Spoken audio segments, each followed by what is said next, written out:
Hello students, good evening to all of you all. Assalamu alaikum. Welcome to the online session. Can you all hear me clearly and can you all see the screen clearly? Am I audible to you all? Yes, sir. Yeah, like morning I told you I'm having a phlegm problem, sore throat also, tonsillitis, okamathina. So therefore, if my words are not clear, just ask me. I will clarify it and send me a message. And sorry for the inconvenience. So at last we have come to, I hope this is the last day. We don't go any further related to the systems. So system is a superb lesson, one compulsory question. Okay, I can just rush through it and for the sake of finishing, I could have finished it, but I thought it is better. It is better than me. Normally, when I start teaching the system, I go deep into it, explain everything, and it takes more time. So that's why today we have this final extra day to complete the last part.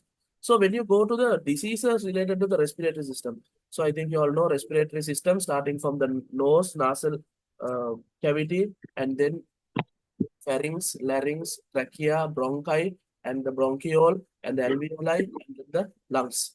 So you all know the muscles related to the respiratory system. We have the diaphragm muscle and the intercostal muscle. How inspiration, how expiration occurs, all that we have discussed. And today we are discussing the diseases, the last part related to the respiratory system and the full excretory system. Haridaputta. நானும் நானும் போவான் பிரச்சனை. Holiday. So when you take the disease called common cold, now what I am having, normally this is accompanied with fever. Okay, it can be viral origin, or sometimes even certain dust particles can trigger it, like asthma. Even common cold can be triggered by other factors. For example, getting excessively wet in the rain. Okay, all that give good environment for the virus to grow in your throat and nasal cavity and all. So sneezing, running nose, cough, tonsillitis, hoarseness of voice, and with that headache, all that can come. So normally we don't need like extreme medical treatment, just antibiotic or a Panadol. And other one is prevent from the aggravating factors, prevent from getting wet in the rain, cold food, cold drink, from dusty environment, misty areas, prevent from that. Early morning, if you are going out with the common cold, better to cover your ears. Okay, if you get sore throat or tonsillitis, wash it with salt water because bacterial growth will be there. So like that, certain simple things can be done. Normally for 2 days, you all can see if that is not going away, then can go for a antibiotic course. Okay. Then pneumonia, it can be caused by bacteria, virus, and some other factors also there. Food getting stuck in the lungs, that also can cause a type of pneumonia. For now, lungs are infected and the fluid which may accumulate in the lungs. So normally lungs is filled with air.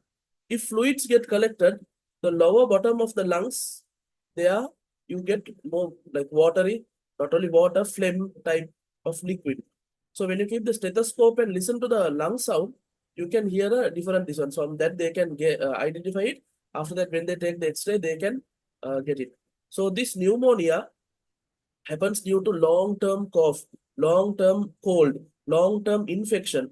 Even sometimes when we accidentally swallow something and if it goes to the lung, those food particles will get infected. Due to that food particles, lung places will get infected. And there also pneumonia can come. Okay, due to infection, secretions can occur and they will get collected. Okay, so normally, basically, you can say liquid getting filled. Okay, liquid getting filled in the lungs is pneumonia.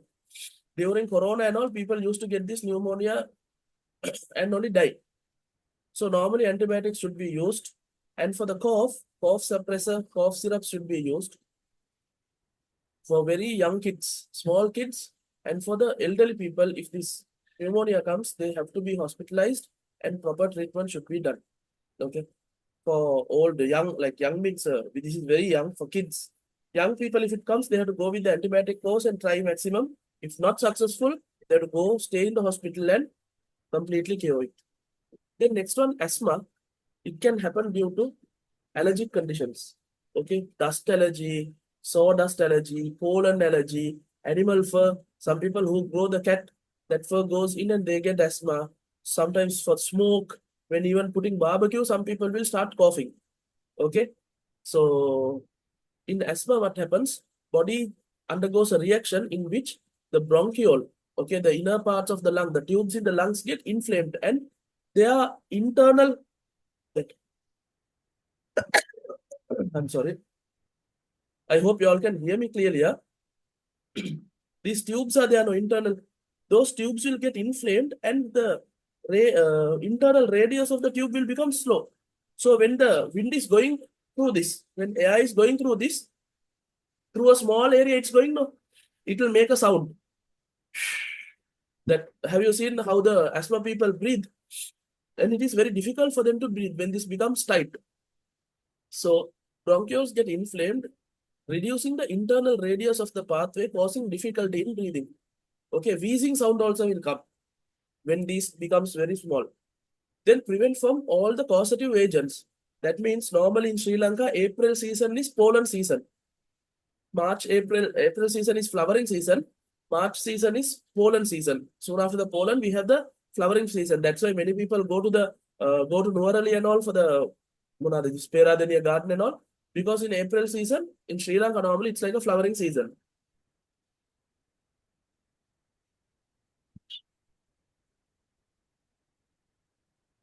So you didn't explain the oxygen and carbon dioxide exchange in the alveoli.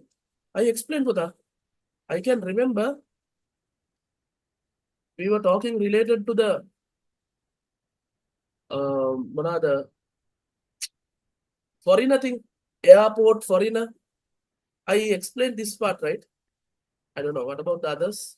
Exchange of gases between the alveoli and the blood capillary. We did it. I think you were not there or something. Just check and see. Special characteristics of alveoli. Metienne. All this we discussed. No? With that only we discussed the exchange of gases. So actually what happens is oxygen will come and it will go to the blood cells, RBCs. So oxygen will pass through the hollow tube and go to the blood capillaries. Okay, so it is passing two layers and going. So RBC will come. In the RBC, there is hemoglobin, HB. In the hemoglobin, there is iron.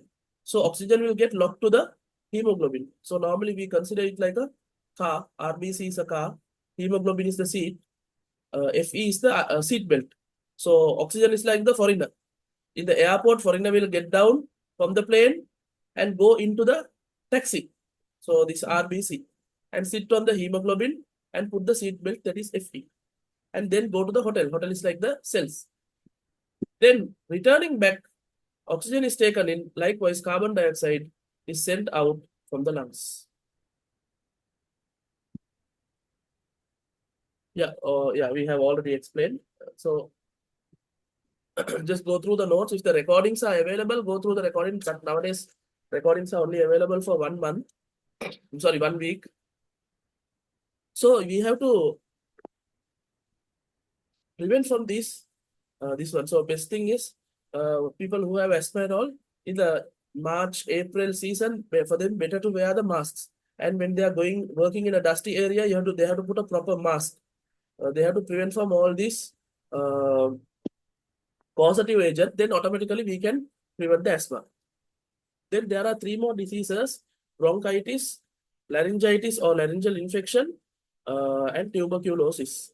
So bronchitis, laryngitis, some other ones also, there are tracheitis, where everything gets inflamed.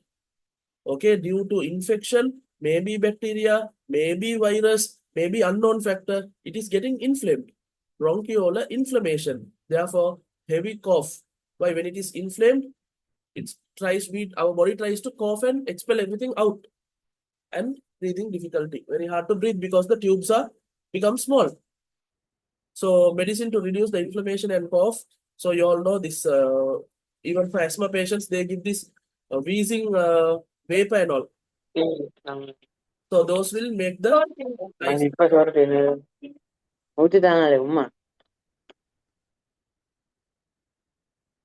Then inflammation or damage to the larynx, laryngeal infection or laryngitis. This results in the difficulty of speaking and hoarseness of voice. Normally, when you go to a trip and when you shout in the trip and dance and or if there is a football or cricket match, you shout, shout, shout and cheer, then what will happen? Your larynx will get damaged. So due to that, the body will repair the tissues. When repairing, you get a hoarseness of voice. Sometimes some people they can't even talk. Okay, the voice becomes more funny. Have you all heard voices like that? For 2, 3 days they can't talk. Only the air will be coming, the words won't be coming. So once the vocal cord and the larynx repairs, everything will be back to normal. So they can have antibiotic if it is due to inflammation. If it is due to damage, what should they do? They have to take rest and drink plenty of water. Don't keep the throat dry. Keep it moist and take rest. If it is due to the damage. If it is due to inflammation, due to a bacterial or viral infection, then antibiotic should be taken. Then tuberculosis, short form TB. Here, this is little bit dangerous. It is by a bacteria. Okay, the bacteria are growing in the lungs. Okay, they grow in the lung, they multiply, they put babies, and from the lungs, they will try to go to the other places. So what do? They damage the lung and go out. When damaging the lung, what happens? Blood vessels also damage because out of the lungs, high amount of blood vessels are there almost in the lungs. So when they are making the hole in the lungs to go out, they damage the blood vessels and blood goes to the lungs. So when you spit, when you cough, you get blood. So that is a very pinkish blood is there. So that is a symptom of tuberculosis. So it causes causing lung tissue and blood vessels to damage, causing perforation. Perforation means holes. Therefore, phlegm or sputum, spit or the phlegm contains tissue particles, certain pieces, blood, and due to this, proper oxygen absorption won't happen. If proper oxygen absorption is not there, tiredness, weakness, loss of appetite, and even fever conditions can occur.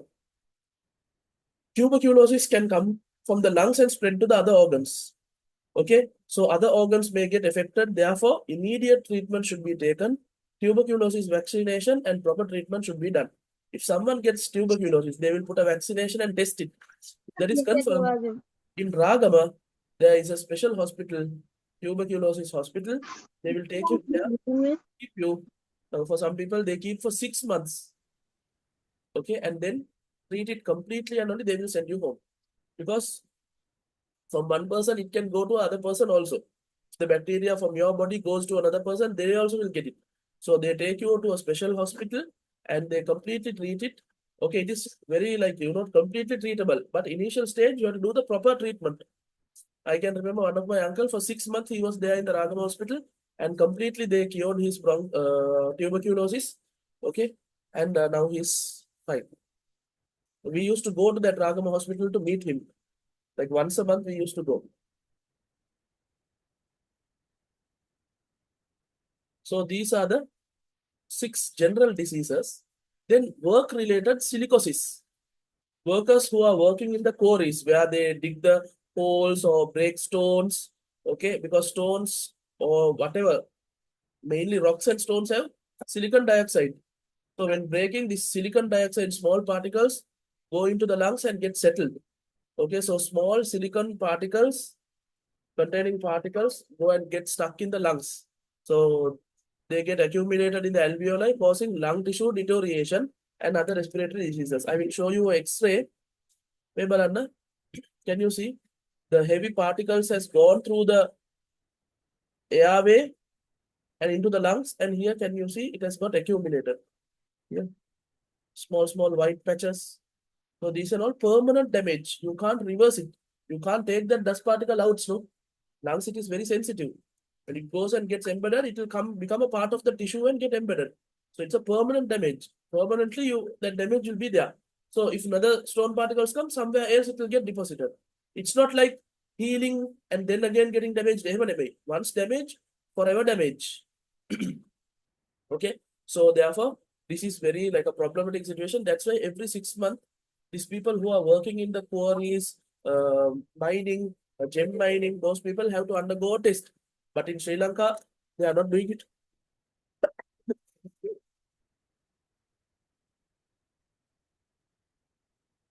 I'm sorry. In Sri Lanka, they are not doing it properly, but in other countries, it is compulsory because people who are working in those industries, sure and sure, they will get that disease. Therefore, they are recommended to put proper equipments, protection, respiratory masks, special masks during working, but people don't do it. Then next one, asbestosis. Now, normally this is happening due to the production of asbestos roof sheet. So asbestos roof sheet is this rhino sheet we say. Now I think this is banned, no? In some countries they have totally banned because when you produce this, there are factories which produce this. No? So people who are working in that, inside this there are microfibers. Okay, they can even fly in the dust. So tiny microfibers. So people who are working in that, when they breathe that, they will get this asbestosis disease. And also methane asbestos also, it gets embedded in your lungs. Here the white particles, can you see? All those are made asbestosis particles when getting stuck. Here also permanent damage. And also some researchers say that people who are living under asbestosis roof and that asbestosis roof is very, very old, 40, 50 years old, then it becomes like dusts and fall down, small, small pieces. We can't see that. But when breathing, it can go into our respiratory system. So these asbestosis sheets, they are now slowly, slowly stopping the production of that from the world and also slowly, slowly reducing the usage. When the production stops, people won't be working in that factories, they won't be getting asbestosis. Okay, after production stops, when people stop using it, no one's house will be having it, and then people who are living under the asbestosis sheet will not get affected. But mainly here we are talking about the workers, okay? Workers only high percentage for them to get this disease. Workers who are working in the factories which are producing asbestos roof sheet. So that's why I showed you the photo and all those things. Those are the two industrial related diseases. And finally, now we will study a disease where we give the money and buy the disease. Okay, we give the money and buy the disease. So that is smoking.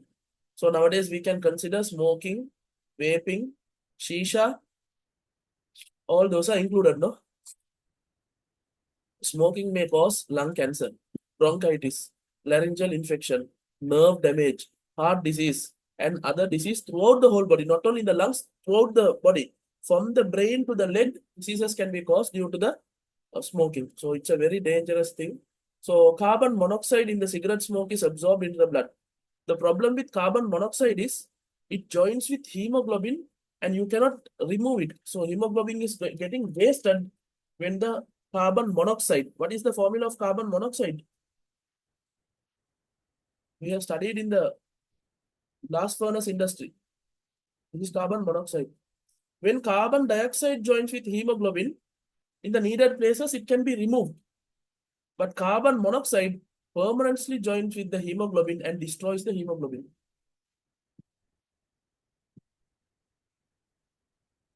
When, sir, what about vaping? Is it safe? Like, will lungs get damaged? Actually, when you compare cigarette smoking and vape is better than cigarette smoking. But the problem is still it can cause a lot of dryness. Okay, and a lot of nowadays vaping, I think now it's very, very common. Even in schools, so it's a very bad thing. Nicotine is there. A low percentage nicotine is there, high percentage is also there. And they put a lot of chemicals to get the flavor. There's like, different flavors. So those all are chemical. So we are inhaling those chemical. So the damage caused by vape is lesser than the damage caused by cigarette smoking, but still vape is harmful because it has nicotine. This carbon monoxide problem and all not there in the vape because there is no fire in that. It's purely electric and there is no burning. In the cigarette smoke, burning thing is there, carbon monoxide, carbon dioxide, all those things. So the oxygen carrying capacity of the blood reduces when hemoglobins are attacked. No more hemoglobins to transport oxygen. So carbon monoxide is very dangerous. So chemical substances, nicotine. Now this nicotine is there in everything. Shisha, vaping, vape, smoking, the cigarette, everything. In cigarette, more smoke increases the heart rate temporarily, causing hypertension, high blood pressure. So the thing is, in cigarette, the problem is you are not only killing yourself. The person who is smoking is not only killing him, but the people around him. Because when he's smoking, the smoke which goes to him is through this filter. This part is of the cigarette is known as the filter. So through the filter only it is going. But the people who are staying close to him, the smoke is going directly to them. So he's smoking and the particles are getting filtered and going into him. So that is better for him. But for the people who are sitting next to him, directly the smoke is going. So that's why they say passive smokers are affected more than the active smokers. Active smokers is the person who smokes. Passive smokers are the people who are always sitting close to the people who are smoking. So in certain places, passive smokers get cancer even before the active smoker. Okay, due to cigarette smoke, the cilia lining of the respiratory tract get destroyed, and also bronchioles may cause swelling, inflammation, and difficulty in breathing. Due to the destruction of cilia layer, some other layer comes. This inner layers get exposed to the cigarette smoke, and the abnormal cells grow. Growth of abnormal cell is the cancer. Actually, if you look at our respiratory tract, all the parts of the respiratory tract have very soft tissue. You can touch inside the nose and you can see soft tissue with lot of mucus to make it like, soft and moist and all. But the cigarette smoke will remove this moisture. Even vape is like that. It will cause lot of dryness. Then what will happen? The inner epithelial layer can get damaged quickly. When this get damaged, body will repair. When repairing, the exact same cells won't come. Some abnormal cells will start growing because continuously repairing when people are smoking. So the growth of cancer cells starts with the growth of abnormal cells. I hope you all are clear. So therefore, even passive smokers may get these kind of diseases due to some other people smoking. So risks from smoking. Now, scientists have categorized around 20. Here, few things are given. 20 types of cancer and around almost 20 types of chronic diseases identified due to smoking. Cancer means, you all know, very severe disease. Chronic diseases means a disease which can be present until you die. For example, due to cigarette smoking, sometimes nerves can get damaged and can cause blindness. So until the person dies, he will be blind. So the gift which cigarette smoking can give you is either 20 types of cancer and 20 types of chronic disease. One out of this is enough to destroy your life. I hope you all are. So what is inflammation? Inflammation means, in Tamil they say weakum. It becomes inflamed. Now, for example, our respiratory tract is like this. There is a big hole for the air to move in and out. But when the inner walls become inflamed, they become thick like this. Then when air is passing, it's very hard, difficult. So inflammation means organ becoming big due to bacteria or virus or some other factor. For example, if you fall down and your hand knocks, your hand will become swelling, no? That is a type of inflammation. Uh, when you get fever, cough, your tonsillitis, when you're swallowing, you get a pain in the throat, that is known as tonsillitis. That is your tonsils getting inflamed, tonsillitis. Normally, the things which are ending with itis is related to inflammation. Gastritis, inflammation of the stomach wall and the damage of the stomach wall. Appendicitis, inflammation of the appendix organ. Laryngitis, inflammation of the larynx. Bronchitis, inflammation of the bronchus. So, gingivitis, inflammation of the your gum. Sometimes when you have a mouth infection, your that gums where the teeth is located, those places become inflamed. That is known as gingivitis. So those things are there. Okay, then I will give you all a small 15-minute break for Maharib prayer. Sorry. Then we'll continue and finish off with the excretory system. Actually, excretory system is the smallest system. So with this, we are finishing the respiratory system diseases. Next, we'll move to the excretory system. You all can pray and come.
Wait.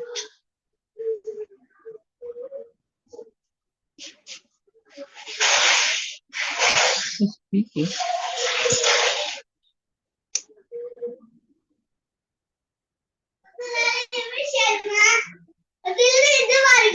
Hi friend, எல்லாருக்கும் வணக்கம். என் பேர் குரு. ஒரு சின்ன இன்ஃபர்மேஷனுங்க. நேற்று இரவு அபுதாபியில ஒரு நண்பர் ஒருத்தர் செல்போனை சார்ஜர்ல போட்டுட்டு ஹெட்போன் பாட்டு கேட்டுக்கிட்டு இரவு நேரத்துல அதிகமாக கரண்ட் சப்ளை ஆனதுனால உடம்புக்குள்ள பாஞ்ச எலக்ட்ரிஷன் வந்து அவரோட நரம்பு உடல் உள்ள எல்லா சதைகளும் கிழிச்சு ஓட்ட ஓட்டையாக இருக்கு. இதை வந்து ஃபேஸ்புக்ல Oh, really scared, you know. Yeah, I get scared watching those videos. I'm sure that by seeing these things, I won't. Because of this only, I don't, you know. முதலில் மாற வேண்டியது நாமே. மாற்றத்திற்கான பயணம் இலகுவானதல்ல. மாற்றத்தை ஏற்படுத்த புதிய யோசனைகள் போன்று புதிய ஆளு. This bug always going out, never studying solo. இந்த ஜேர்னில சந்தோஷம்னா நீங்க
Okay, students. Let's go into the discussion. Can you all hear me clearly and see the screen clearly? Am I audible to you all? Yes, sir. Okay, good. So then, excretory system.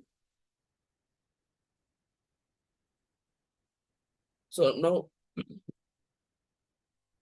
what is excretion? Already in grade 10, under the uh, characteristics of living organism, we have studied what is excretion. No? Excretion is the removal of metabolic waste from the body. Then the next question is, what is metabolic or metabolism? It is the sum of all biochemical reaction happening in the body. So that means inside our body, chemical reactions are occurring. Chemical reaction. That is known as metabolism. Even photosynthesis, which is happening in the plant, is a metabolic reaction. Cellular respiration, which is happening inside our mitochondria, that is also a chemical reaction, metabolic reaction. While those are happening, some wastes are produced. For example, during cellular respiration, carbon dioxide and water is produced as waste product. Then this has to be removed. The method of removal of this is only known as excretion. So these are the excretory product. They have to be removed away from the body. So in our body, there are three main excretory systems. We'll study it. So if they ask you what is metabolism, grade 10, we have the definition. It is the sum of all chemical reactions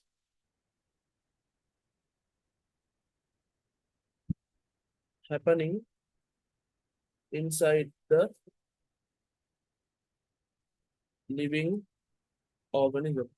So inside our cells, the chemical reactions are happening. All the chemical reaction, anabolic reaction and catabolic reaction, all those together. Sum means addition of all the chemical reactions happening is termed as metabolism. During this metabolism, waste are produced. Removal of the waste is known as excretion. So when you look at the metabolic reaction, there are two types, no? This is not related to this, but earlier we have studied anabolic reaction. Anabolism make, catabolism break.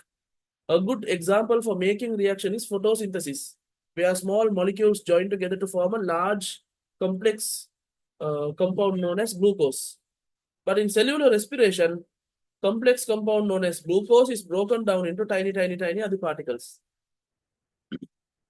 Okay, so all these are from grade 10. As a recap, I put all these things. What is metabolism? Two types of metabolism. The metabolic waste is known as excretion. Removal of that, metabolic waste is known as excretory product. Removal of that is only known as excretion. Okay. So when metabolic activities takes place within the cell, necessary as well as unnecessary materials are produced. These unnecessary materials are the wastes, or we can call it byproduct or excretory product. Necessary materials are used up in the cell while the unnecessary particles are removed from the body. The unnecessary waste products are called as excretory product. Therefore, the removal of excretory products produced during metabolism or during a metabolic reaction from the body is known as excretion. So when you're giving the definition of excretion, always connect it with metabolism. The waste product which are coming after metabolic reactions are removed away from the body. The method of removal of that is only known as excretion. So when you look at our body, there are three main excretory organs. Okay.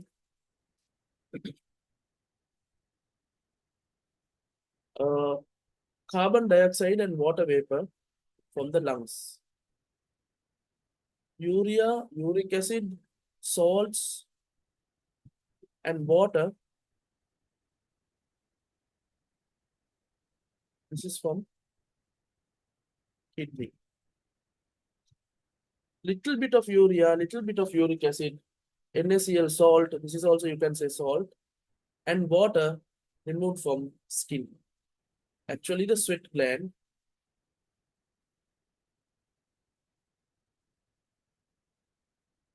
Charge the phone. Charge the phone and website and everything. When charge the phone.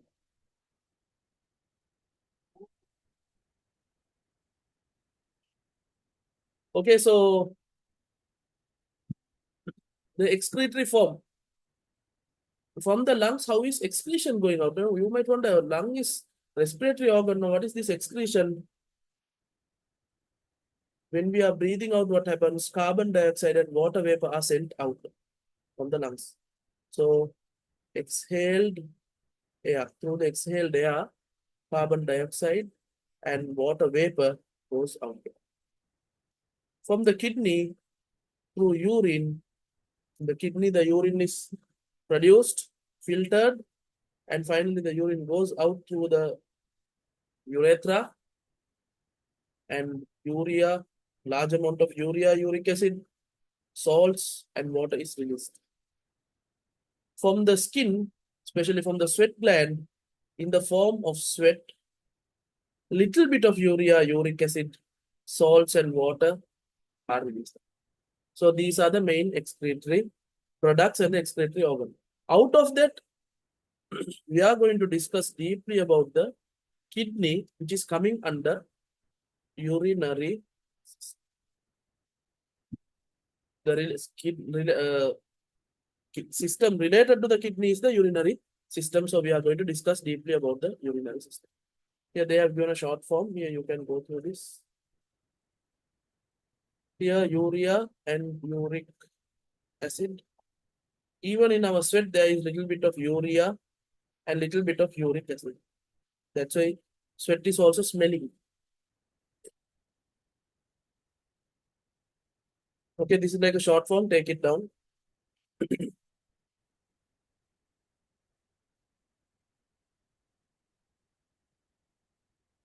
Take a screenshot. Later, you all can write it.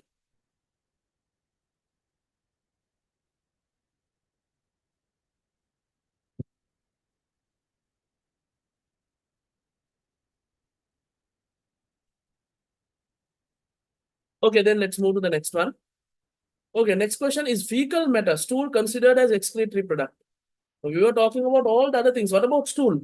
Stool is not a excretory product. First thing is, what is it?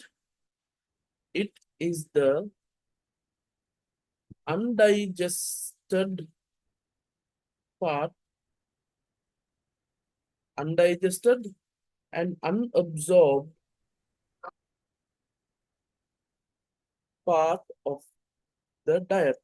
So we eat the food, whatever gets digested, out of that majority of the things will get absorbed. Whatever things didn't get digested and the things which didn't get absorbed, all will get removed away from the body. That is stool. So it's not a product of a reaction. Okay. So therefore, stool is not considered as a excretory product. The second reason you can say is it is not a byproduct of any chemical reaction. So stool is actually just the remaining of the food which we eat. Whatever can be digested will get digested. Out of that, whatever maximum can be absorbed will be absorbed into the blood. It's just the remaining part of our diet. Okay, it didn't come from a chemical reaction, all those things. It's just the remaining part of the diet. So because of these two reasons, we can consider that stool or fecal matter is not an excretory product. Are you clear about this? If you have any doubts, please ask. Let's go to the next one.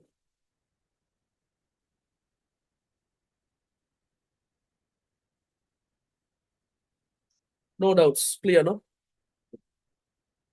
Then put a main part of the urinary system. Now here they have given a lot of names.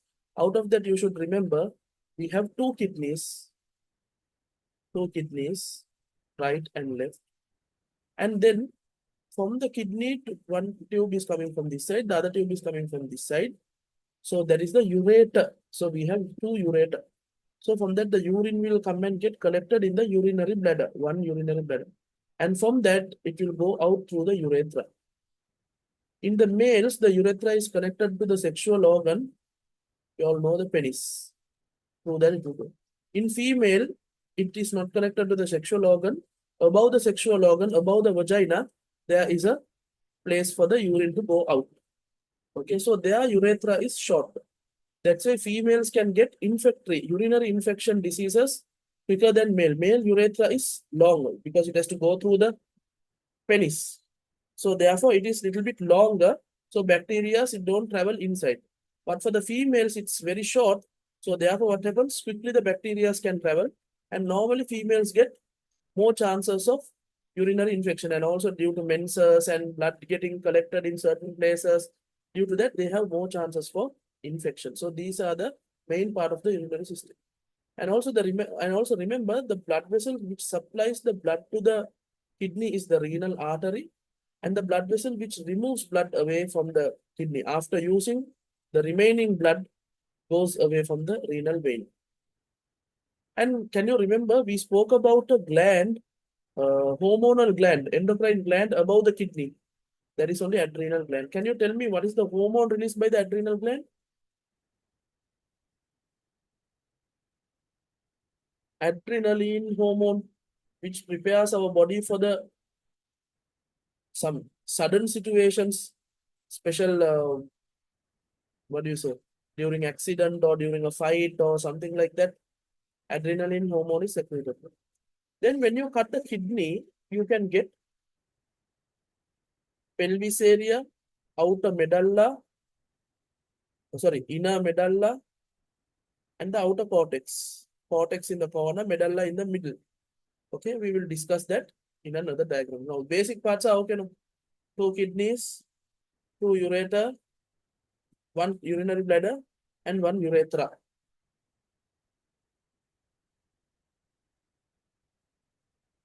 Now, when you cut the kidney, in this, they have given many names. Out of this, the most important thing is corners are known as cortex. These corners.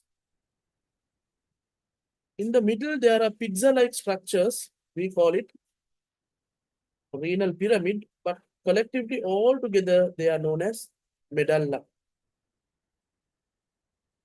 Medulla. So remember, medulla is in the middle. Cortex in the corner. Inside the medulla, can you see pizza-like pieces, triangular pieces? They are known as renal pyramid. Renal pyramid. Here they have put medullary pyramid. In our syllabus, we call it the renal pyramid. Then from the renal pyramid, there inside that only urine production is occurring. And finally, the urine will come to this calyx. These are known as minor calyx, small calyx. And they will finally join to the major calyx. Can you see? Actually, minor tubes. And they are all joining to the highway, major tube. And all that calyx together will form what, Pata? Ureter. Starting part of the ureter is known as hilum, but you all don't need that one for your O-level syllabus. For now, you all should know cortex, medulla, renal pyramid, and something called calyx is there. Minor calyx, major calyx. And all that final calyx opens to what? Ureter. Are you clear about that? Now we are going to some more zoom into this.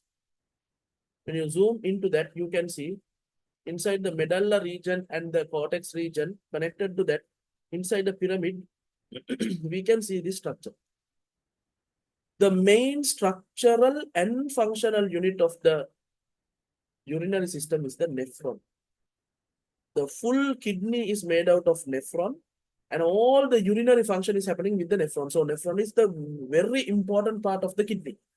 The damages due to this nephron is known as nephritis. Inflammation and damage to the nephrons. This nephritis can lead to what? Kidney diseases. Can you all remember chronic kidney diseases? All those are due to damages to the nephron. Nephron is the most important part of the kidney, inside the kidney. Now can you see, we zoomed in. So this is the main parts of the kidney. Then we went into the kidney and we saw these are the parts. And we went into this one of this renal pyramid, and now here inside that there are many nephrons, and we have drawn one nephron. I will draw a better easy structure and explain it to you. This is the nephron.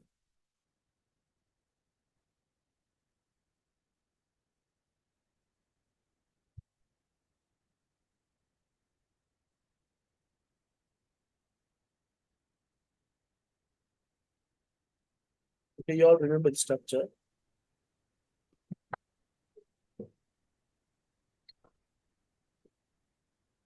And the blood vessels will come into the nephron like this through a bigger hole and get exchanged into a small hole. And in between this, there is a lot of, it's like a filter.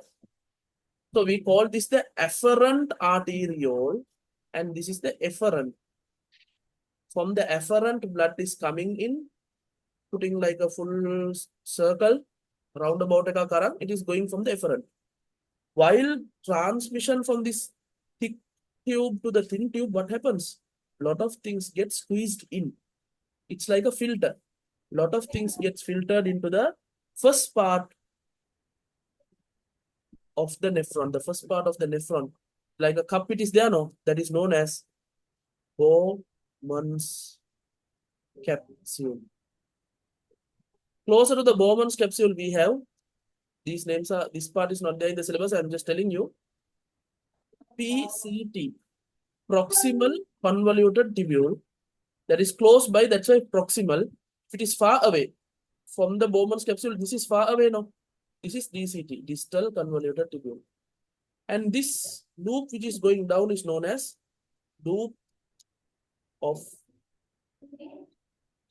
Henle.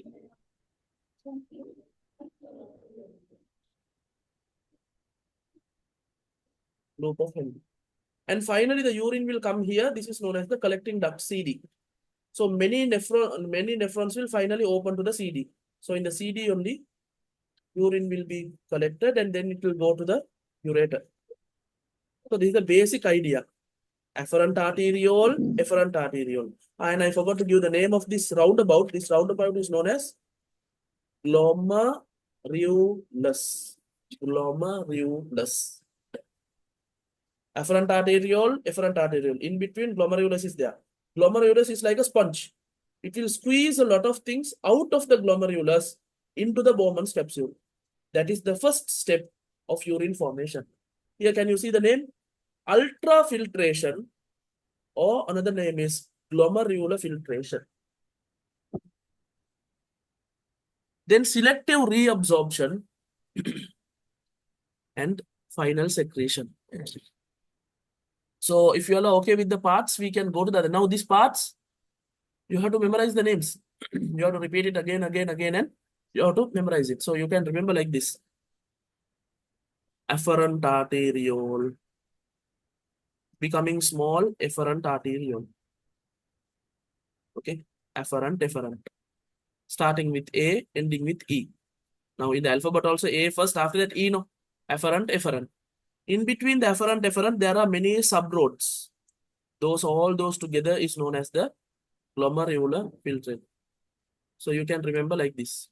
A, B, C, D, E, F, G. You can't, no, that is also there. A, B, C, D, E, F, G, like that, something like that. I thought G is coming in the middle. Okay, efferent, in between you have the glomerulus. Glomerulus is like a sponge. It will send many things in, except for the blood and the red blood cells and the protein. In here, blood is only traveling. From the blood only urine is formed. Because everything in our body is transported through the blood. We studied, no? Circulatory system. So from the circulatory system, from the efferent arteriole, some things get squeezed into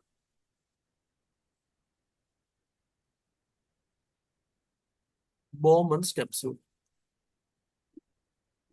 That is the first step of urine formation. From here, it goes into the Bowman's capsule. We'll read it and again I will explain it to you. If you have any doubts, please ask. What are the things absorbed? What are the things which is sent in, no? Now it is being sent into this nephron. This is the starting point of the nephron. In blood, all the things in the blood can be sent into the nephron except two things: red blood cells, or you can say blood cells, red blood cells, white blood cells, platelets, and plasma protein. Other than these stuff, all the others, the water in the blood, the glucose in the blood, the waste in the blood, the other things which are dissolved in the blood, the hormones in the blood, all those can be sent to this. And then Puta, even some of the needed things are sent into this. So first step is sending everything. Second step is selective reabsorption. Okay, I'll fully explain the urine formation through this.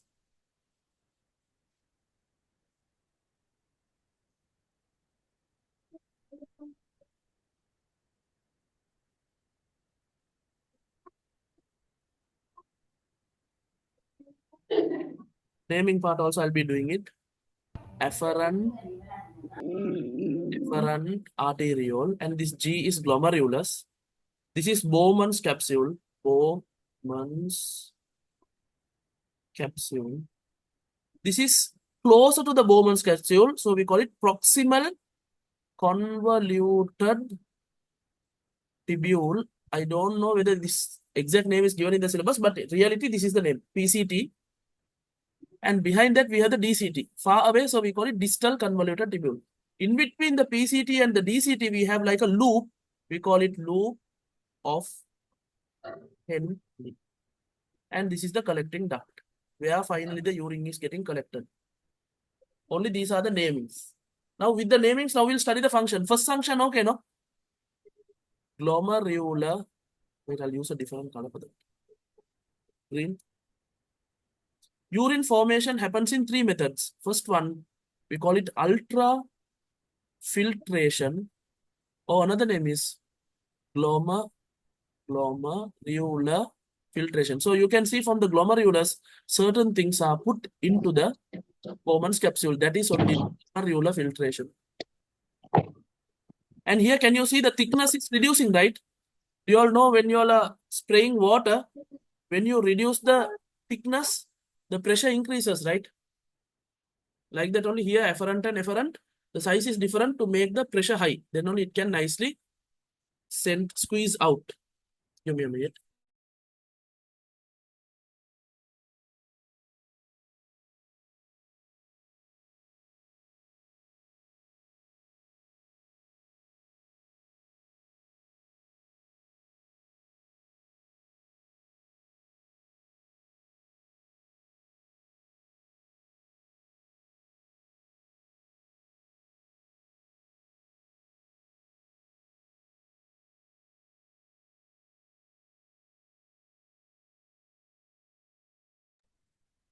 Okay, Puta, that is the first part.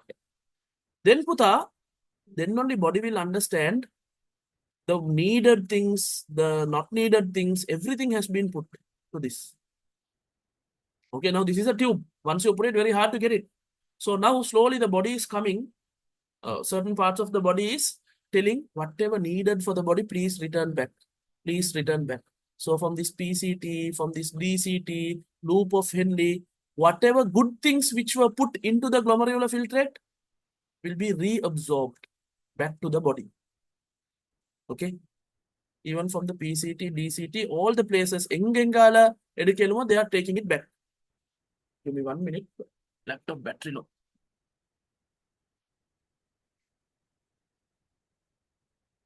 Hurry.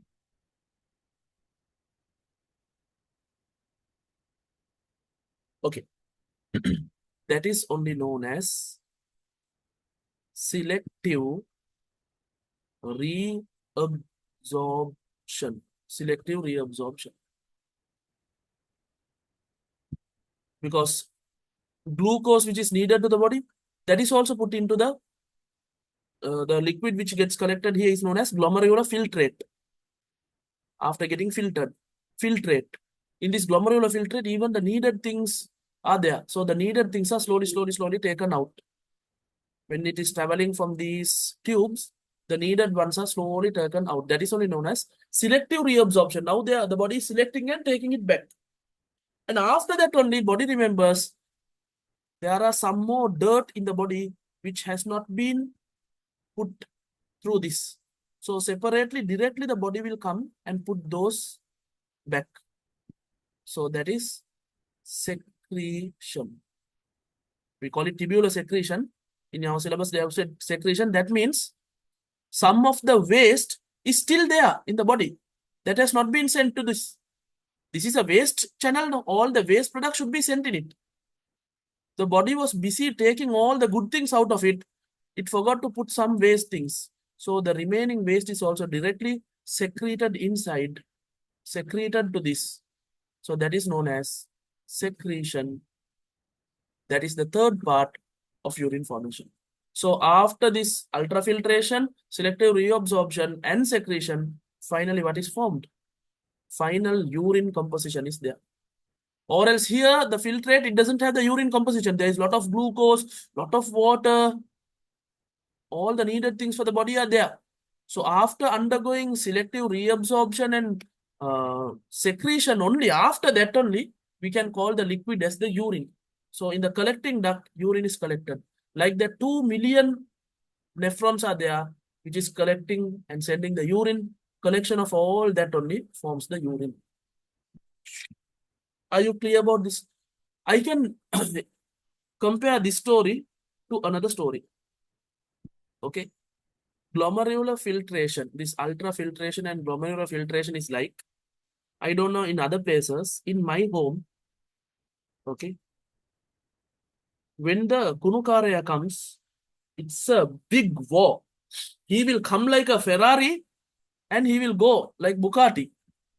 Okay. I don't know, these Kunukarayas are the most busiest people in the world. They come kunu, kunu, kunu, kunu, kunu. Anna, my mother will start packing all the kunu and she will throw it. She will tell me to throw. So in that hurry, what will happen? Okay.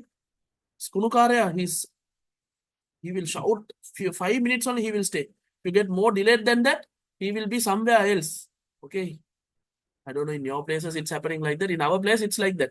So when the Kunukaraya comes, our house is like, අංගේ දූත ඉංගේ දූත කුණු තියෙනවා එතන තියෙනවා මෙතන තියෙනවා මේක ගන්න ඒක ගන්න ඒ බෑග් එක තියෙනවා කළු බෑග් එකක් තියෙනවා රූම් එකේ සුදු බෑග් එකක් තියෙනවා අංග වෙල්ල බෑග් එකකද කරු බෑග් එකකද එතන කොනවා like that and take all the bags and put in the kunu lorry. Okay, it's like ultrafiltration. ಈ ಕಿರ ಎಲ್ಲ ಬ್ಯಾಗ್ ಲೈ ಕಿರ ಊತೇನ್ ಪೋಟಾಚ್. Then Kunukaraya will go. After that, only mother will ask, in the room, some dress bag was there, no? What happened to that? Then I will tell the mother, you told to throw all the bags, so in that bag also I throw. Then mother will say, Ade, adu pernalekeda todupuda. Eka hoda andum tikak tibbe eke. Go and talk to the Kunukaraya and take that bag. So when I tell the Kunukaraya, he will say, I don't know which bag. You come to the Kunu lorry and you select and take. So that is like selective reabsorption. So I go to the Kunukaraya, wait, please, wait. I have some important things which I have thrown to the Kunu lorry. So I will go and see, make a, either is this the proper bag? No, the other one. So selectively, I am taking it back.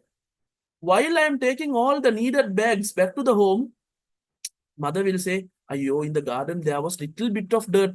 Didn't you see that near the washroom, there was little bit of small bag with some plastic things. Didn't you see that?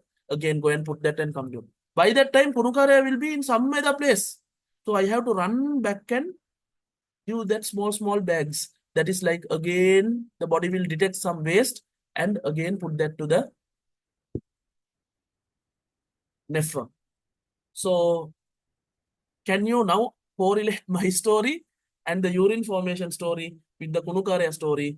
And can you get an idea what is happening? I have not read anything. I have fully explained. Later I will read it.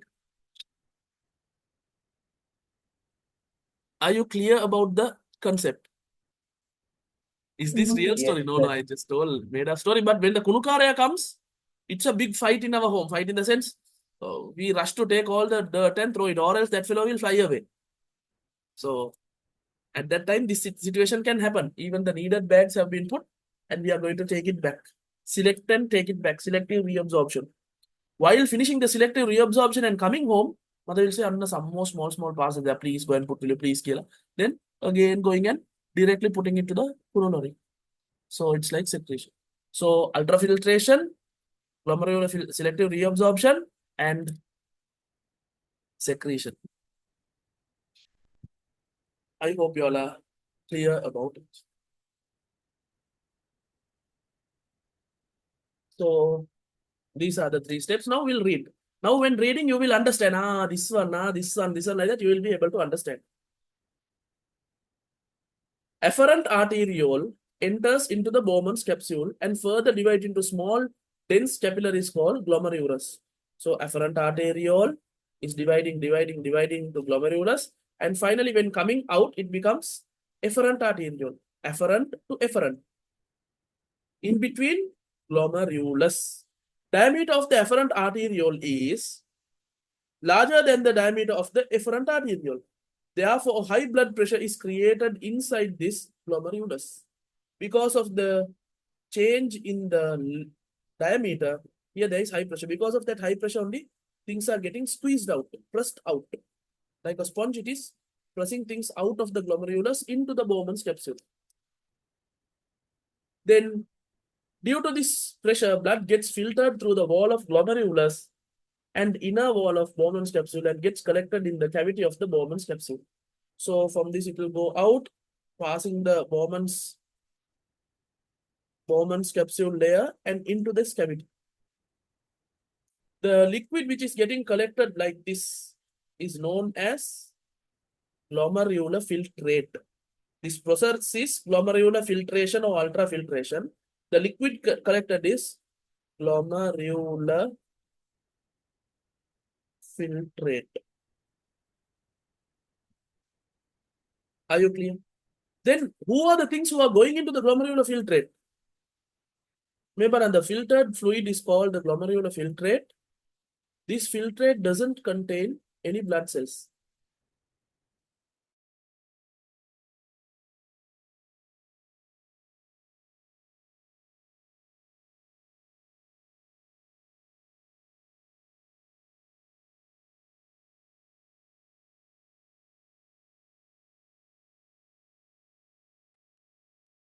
Okay, this filtrate doesn't contain blood cells. So they won't have red blood cells, white blood cells, and platelets.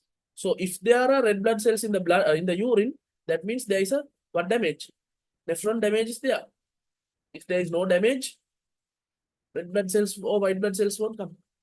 And the second one is plasma protein, blood cells and plasma proteins. What it contains is water is there, glucose is there, amino acid is there, vitamins, drugs, ions, hormones, urea, etc. Around 120 milliliters is produced per minute. So if all this goes as urine, we will per day we will urinate about 10-20 liters. But this is all good things plus the bad things. So all the needed things should be getting reabsorbed. Understood? So here see, for example, water is needed by our body. Glucose is needed by our body. Amino acids needed by our body. Vitamins needed by our body. Some medicines, drugs needed by our body. Hormones needed by our body. All those things are now there in the filtrate. We have to select and take it back. Can you understand? Initially, when sending, it sends everything. But later, one by one, it is selected and taken back. That is only known as selective reabsorption. After ultrafiltration, the filtrate passed down the nephron.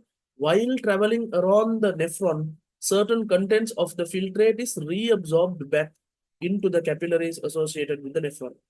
After reabsorption, the composition and the volume of the filtrate changes. About 95% is reabsorbed. Why? Majority good things. So all those things are reabsorbed. What are reabsorbed? Maximum water, maximum glucose, maximum amino acid, maximum vitamin. Urea, it's like this. 100% of the urea is not reabsorbed because urea is a waste. When reabsorbing, little bit of urea also comes into the body. That is no problem. Little bit, very small percentage of urea. Others all are sent through the urine. Even uric acid is like that. Little bit of uric acid when getting absorbed, when these are getting absorbed back, that also comes. But majority are sent. Some of the medicines and drugs, they are reabsorbed back because some might be needed by the body. So they are taken back to the body. They are accidentally they are put to the nephron, and now they are slowly one by one selected and taken back. So 95% is reabsorbed. Only 5% will remain. Understood? Then the last one, while the filtrate travels through the nephron, certain materials are secreted into the nephron from the blood capillaries. It is known as secretion. These are the ones. Memorize this. Hydrogen ions, potassium ions, ammonium ions, NH4+, creatinine, vitamin Bs, and some drugs. Those can be what? Sent back again into the kidney. From the body, again they put it into the kidney. So that is secretion. So just go through that and see.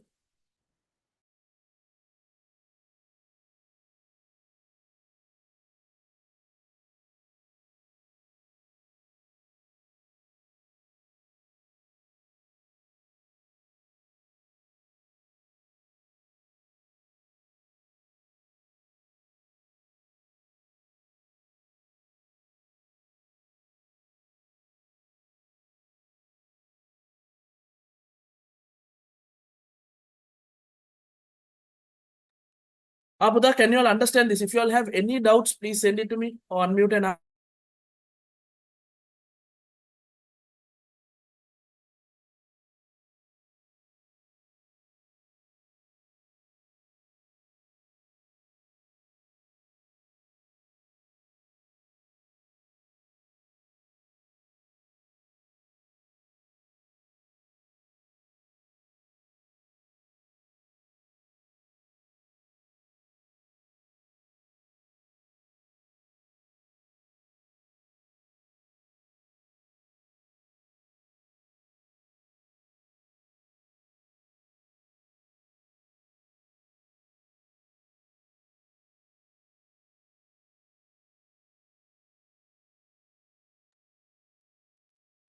So, Apuda, what happens is, okay, no? In the glomerulus, it is getting glomerular filtrate. And while that is traveling, some are getting reabsorbed, but back to the blood, to the body actually. Through the blood only, it is getting reabsorbed. And when again, some are getting secreted back. And finally, the liquid which is produced is known as urine that will be collected in the collecting ducts. Yes. If you look at the composition of the healthy person's urine, majority it is water, 96%. Salts are there, little bit of urea, little bit of uric acid, and creatinine. These are the main things. You don't need to remember the exact percentage. About 95% water, all the others 1 or 2% only. I hope you all are clear about it. So from this urine, if there is red blood cells in the urine, that means there is a kidney damage. If there are white blood cells in the urine, there is an infection.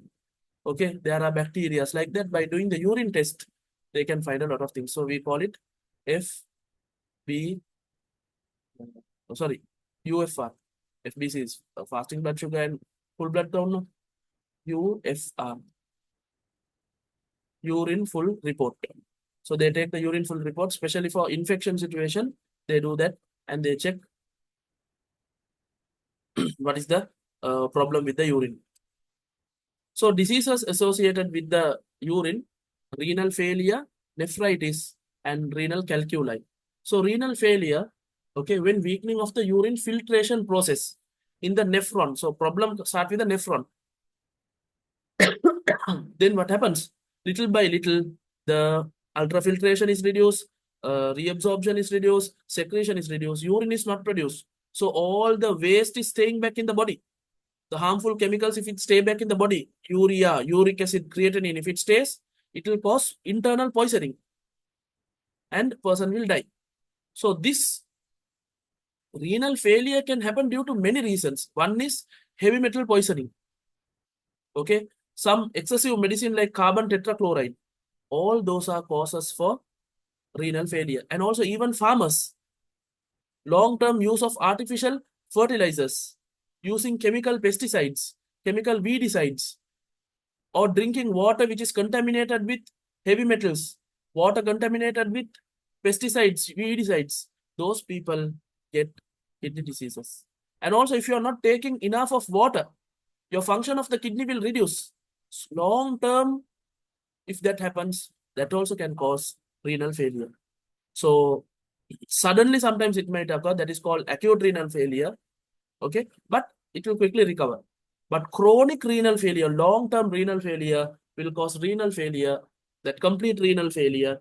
In that, the kidney is not producing the urine, so all the toxins are collected in the body. There is a medical process called dialysis. They take the blood from our body, they put it into a machine, and the machine purifies our blood, and again that blood is sent back to our body. So from one hand they will take, and the other hand, or for the same hand, they will send the purified blood. So renal failure patient, we call it kidney failure. Kidney failure patient, until they get a proper kidney for transplant. Okay, the only solution for this is renal transplant. But I have treated some patients who are having renal failure, chronic kidney diseases and renal failure. Their kidney function is going down, but with herbal medicine, we were able to maintain that level, and little by little, we were able to increase that. Okay, that I have personally in my clinic, I have seen that experience. Other than that, in the Western medicine, we don't have a solution. We have to transplant the kidney. You have to put another person's, one person should donate, so that person kidney should be put in. Until that, they do the dialysis. This dialysis is also, if you are doing it privately, very expensive. If you are doing it through government, you have to wait for a long time.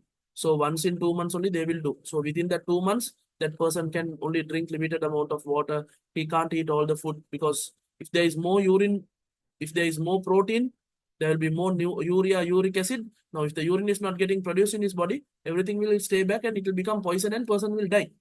So it's a very, problematic situation. So you have to continue the dialysis until you get a donor. Once you get a donor, you can do the kidney transplant, and then you can live with another person's kidney. I hope you all are clear about it. Then we'll go to the next one, nephritis. So you all know what is a nephron, the structural and the functional unit of not living organism, structural and the functional unit of urinary system. Okay, that nephron might get inflamed or infection, maybe due to bacteria, maybe due to virus, or maybe due to toxins, or maybe due to excessive alcohol. All those can cause inflammation in the nephron. We call it nephritis. Then what will happen? Due to the damage occur in glomerulus, the volume of the blood flow through it reduces. So the amount of urine formed is reduced. Therefore, the waste material remain in the body. Okay, this waste can cause problem to the body. Sometimes due to the damages that occur in the glomerulus and the filtration process is affected, and as a result, red blood cells can be seen in the glomerular filtrate, and finally in the urine can be seen. Similarly, protein also can be filtered, can come through, and what will happen?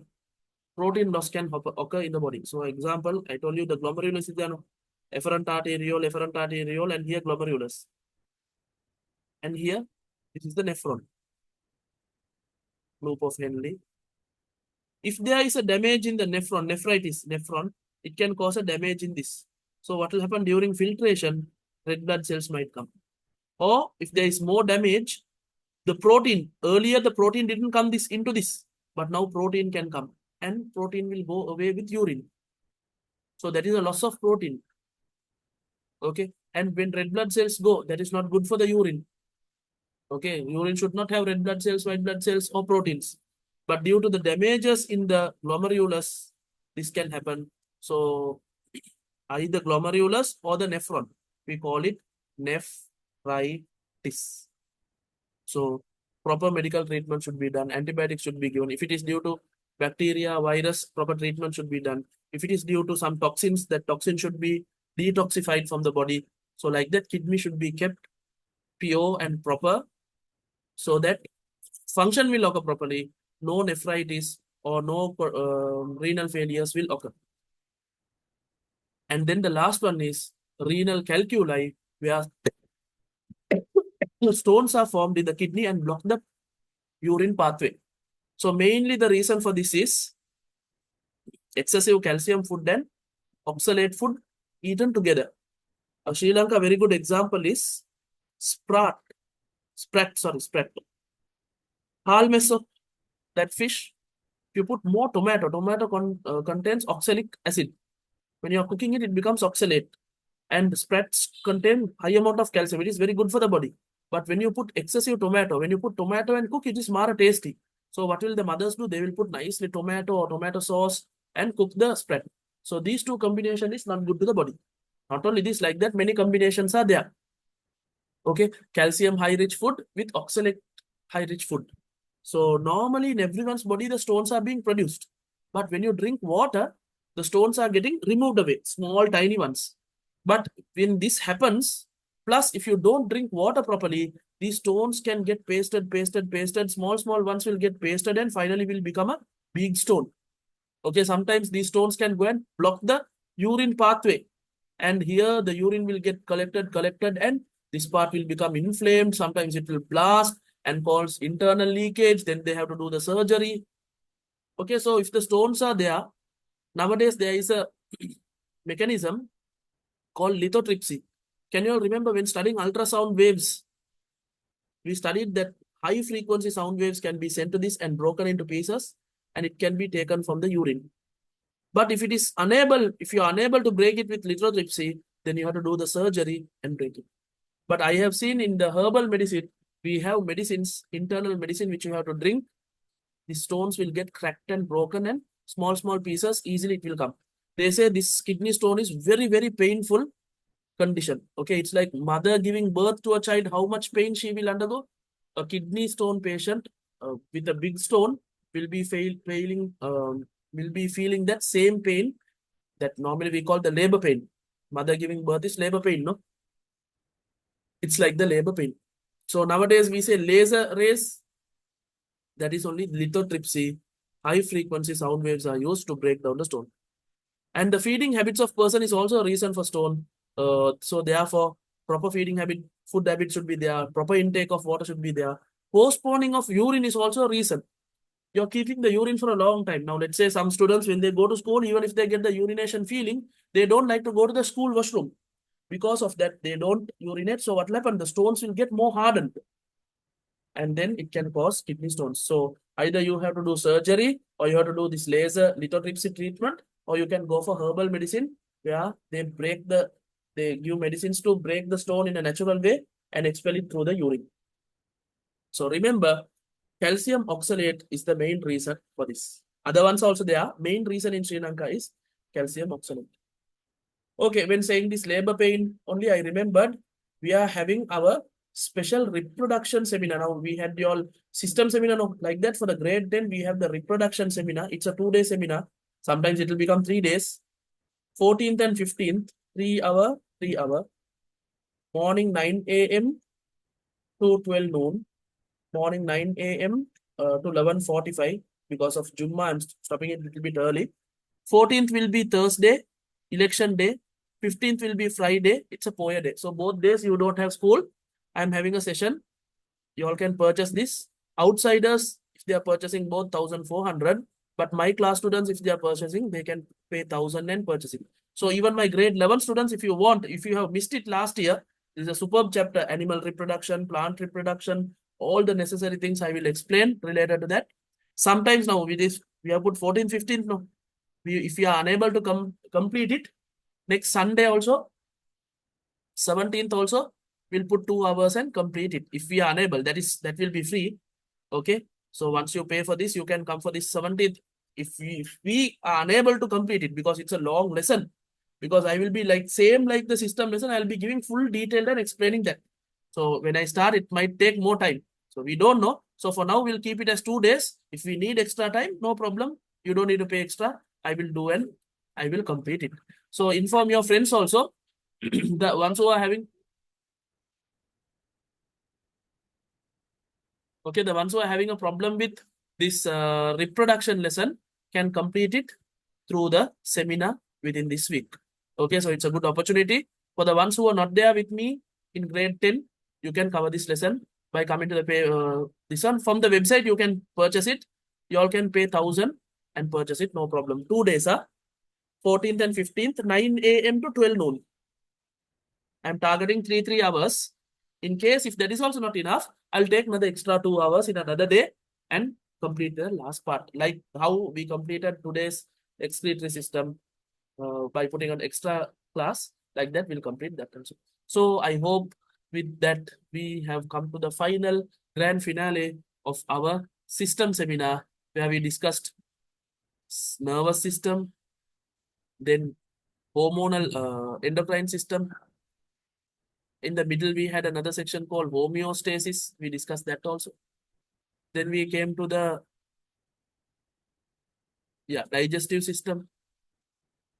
Then we came to the blood circulatory system, normal circulatory system.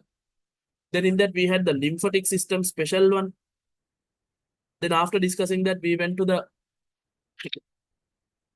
respiratory system, diseases related to respiratory system, conditions, work related, smoking, all that. And finally, we came to the excretory system. And today we have completed that. So all this within 5 to 6 days, no, this is the 6th day, 6 days we have completed with full detail. There is nothing deeper than this. Whatever needed for your O level, fully deeply I have explained it to you. Now it's your turn to do more questions. So in our past paper classes, we are doing questions related to system on and off. When it is coming, we are doing it. So the ones who are not there in the paper classes, please join the paper classes. If not my classes, go to somewhere else, no problem. Go to a proper paper class and complete all the past papers. And 14th and 15th of November, election day, and the next day following it, Poya day, we will have the reproduction seminar. In that first day will be mainly related to plant reproduction. We have sexual reproduction in plant by the flower, asexual reproduction by roots, runner, bulbil, comb, stem tuber, like that. A lot of topics are there. Then tissue culture method, grafting, budding, all those things. And under sexual reproduction of plants, we have pollination, pollinating agents, dispersal, germination, all those things. And then second day, we will move to the animal one, male reproductive system, all the organs from testes to the penis to how the sperm is producing, all that. And then we have the second part of that, female reproductive organ. Female reproductive organ is a problem. Why? We have the menses also, menstrual cycle. So I'm going to fully explain the female reproductive organ, ovaries, fallopian tube, uterus, vagina, cervix, all those things. And then the menstrual cycle. So that might take a little bit of a more time. So that's why I'm worried we might need another extra day, because when I explain the full menstrual cycle, because normally girls itself can't understand the menstrual cycle. Then what about boys? They will look up and wait, the menstrual cycle, because it has 5 cycles inside. Okay. Inside the menstrual cycle, there are 5. 2 happening in the ovary, 3 happening in the uterus. So ovary is somewhere else, uterus is somewhere else, but both cycle happens in the same timing. So all that we will discuss. And finally, pregnancy, childbirth, and child growth. And finally, sexually transmitted diseases. So it's a long lesson. I'm trying my best to finish it within 2 days. If not possible, we'll put another one small extra class and complete it. Okay, so this opportunity is there for you within this week. So last moment, don't ask me anything. Please purchase it from the Master Academy website.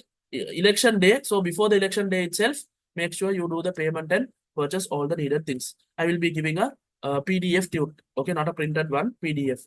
For the system seminar, I have given a printed tute also. The ones who didn't receive it, please contact the institute and get it.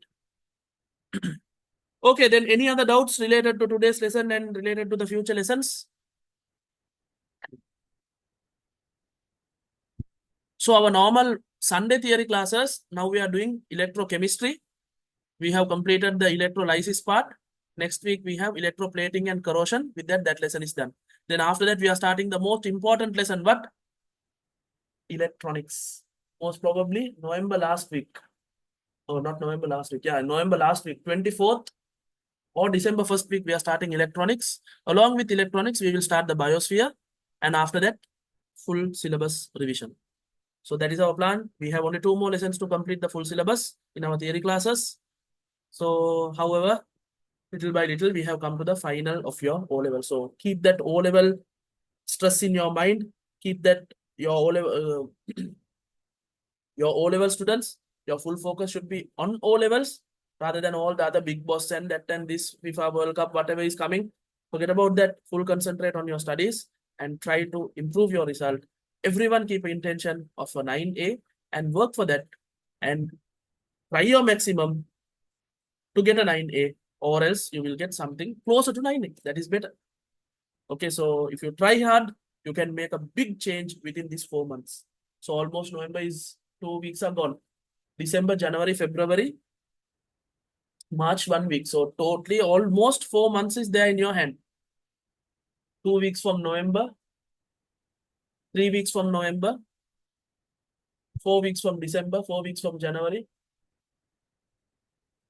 March 4 weeks. That means 3 months.